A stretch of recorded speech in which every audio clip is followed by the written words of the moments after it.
हम छोटे थे तो बड़ी बहन के यहाँ गए, छुट्टियों में जैसे जाया जाता है ना, तो वो हमको लेके अपनी नंद के यहाँ गई, वहां ब्याह।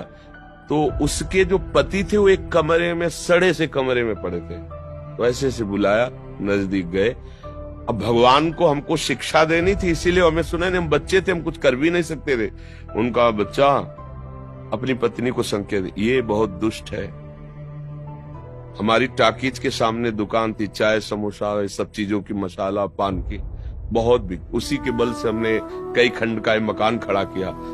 जब हम आते थे जूता उतारती थी, क्या क्या हमारा स्वागत करती थी। मुझे लकवा मार गया, अब मैं किसी काम का नहीं रह गया, कई वर्ष से पड़ा हूं। ये 2 रोटी 24 घंटे में देती, मैं भूख से व्याकुल होता तो कहती बहुत भोजन खाओगे, बार बार शौच करोगे, कौन फेंकेगा। मेरे सामने गंदी बातें करती है, दृश्य बहुत। अब पड़ा है, उठ सकता नहीं, मेरे को किसी से मिलने नहीं देती, किसी को आने नहीं देती, क्या करूं।